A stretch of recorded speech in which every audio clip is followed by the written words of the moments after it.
ચાલો વિદ્યાર્થી મિત્રો, આપણે આજે 22મો પાઠ છે જમાના પ્રમાણે એ આપણે ચાલુ કરી દઈએ. સાહિત્ય પ્રકાર છે નવલિકા અથવા ટૂંકી વાર્તા અને લેખિકા છે વસુબેન ભટ્ટ. શરૂઆત છે બિહારીના કેવા વિચારો છે તે. મનને મનાવી બિહારી જવા તૈયાર થયો.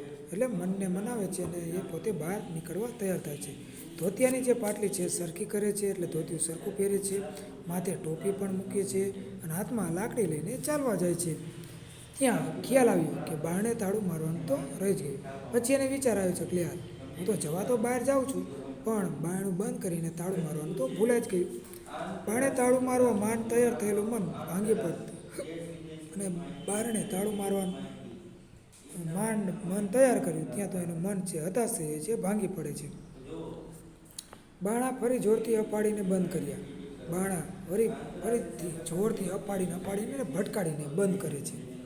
બારણાની માફક મગજમાં અથડાતા વિચારોને રોકવાના પ્રયત્નોમાં એને સફળતા ન મળી. બારણાની માફક જ જેમ બારણા ભટકાડ્યા એમ એના મગજમાં પણ વિચારો અથડાય છે.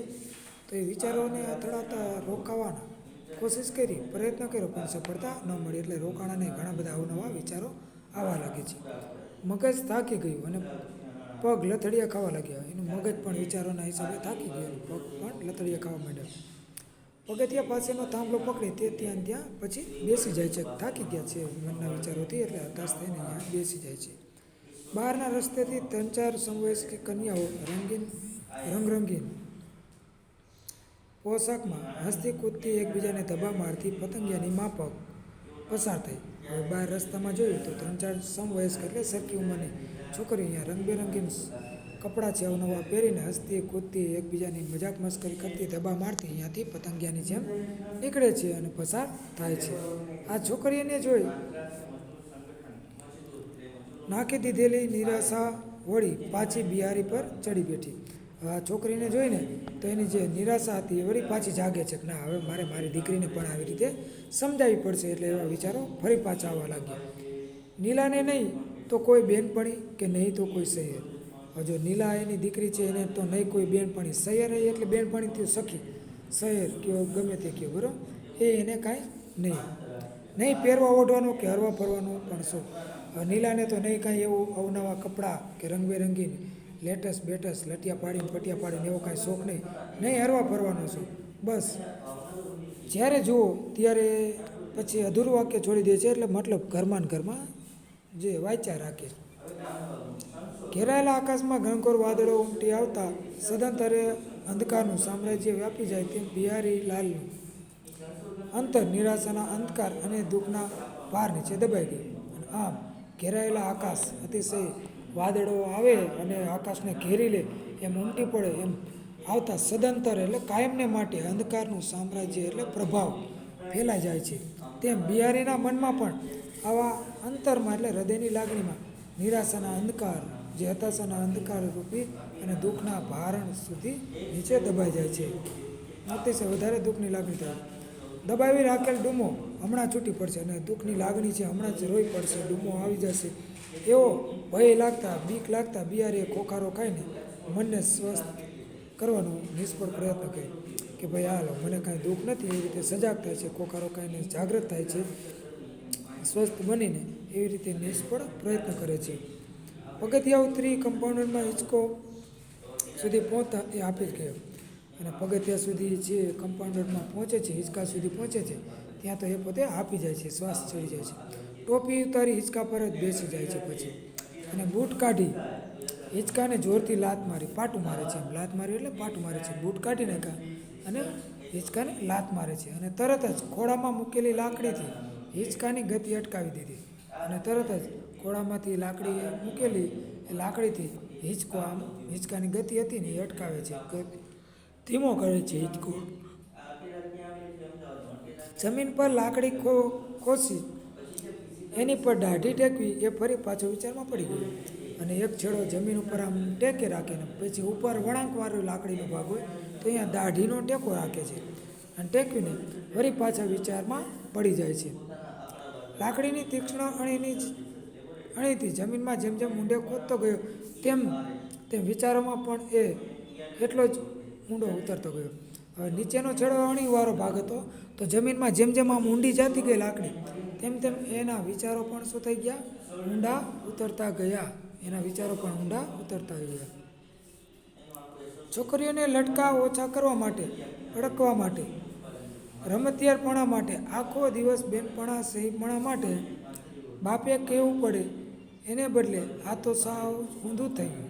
કોઈ છોકરી જો લટકા પાડે ને ફટકા પાડે અથવા વધારે પડતું બહાર રખડે ભટકે, રમતિયાર જીવન હોય અથવા બેનપણીઓ સાથે સહેલીઓ સાથે વધારે સમય બગાડે, તો એનો બાપ એને કહે કે બેટા રહેવા દે, બહુ તારે રખડવા નથી જવું, આવા લટિયા પાડીને ક્યાં જવું છે તારે, આવા રમતિયાર જીવન હવે રહેવા દે, તું મોટી થઈ ગઈ, આવી રીતે કહે.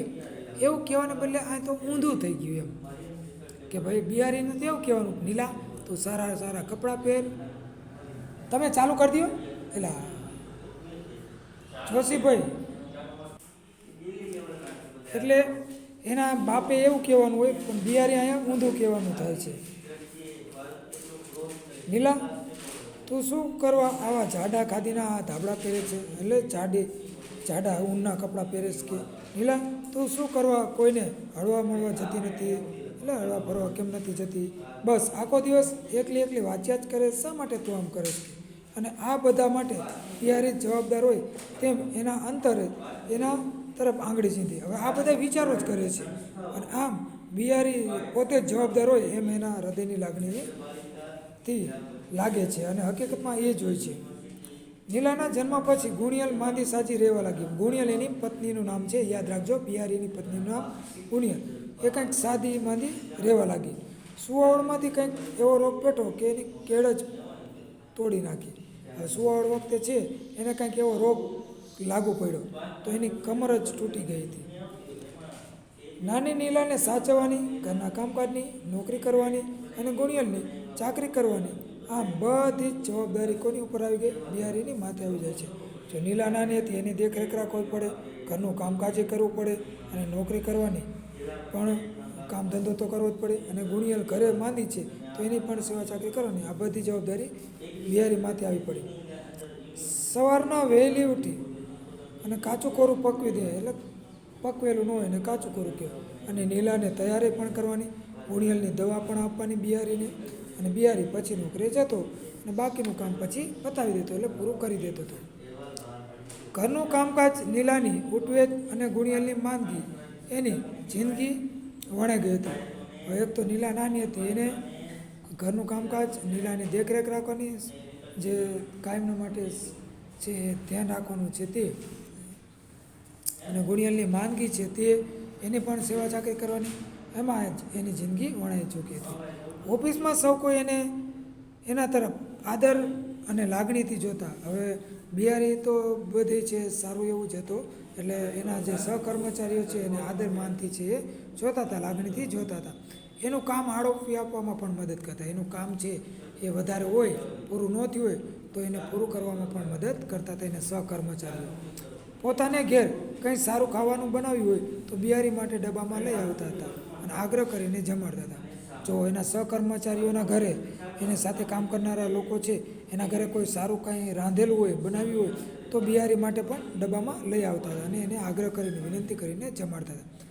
જમતા જમતા બિહારીની આંખમાં આંસુ આવી જતા અને કોળિયો ગળામાં જ ભરાઈ રહેતો હતો, અને જમતા જમતા આમ હર્ષના આનંદના આંસુ પણ આવી જતા હતા અને કોળિયો ગળે જ અટકાઈ જતો હતો.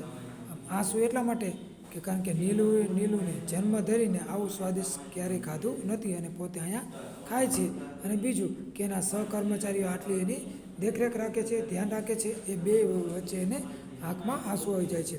એટલે કહે છે કે નીલું એનો જન્મ થયો ત્યારથી આવું કોઈ દિવસ સ્વાદિષ્ટ ખાધું નથી. રોજ એ જ ખાખરા ચોપડા ને શાક, અને રોજ એ જ ખાખરા ચોપડા કઈ વસ્તુ છે, એટલે કદાચ રોટલી જેવું કંઈક થતું હશે, એ આપણને ખ્યાલ નથી, અને ટૂંકમાં શાક રોટલા જ વધારે પડતા ખાતા હતા. બરાબર, હવે આટલું રાખીએ આપણે, પછી આગળ લઈશું પાર્ટ 1માં. આટલો વિડીયો જોઈ લેજો. કયો તો કે જમાના પ્રમાણે, પાઠ 22મો, સાહિત્યકાર નવલિકા અથવા ટૂંકી વાર્તા છે, લેખિકા છે વસુબેન ભટ્ટ. બરાબર, અસ્તુ. ચાલો આટલો વિડીયો બધાને જોઈ લેવાનો છે. અસ્તુ.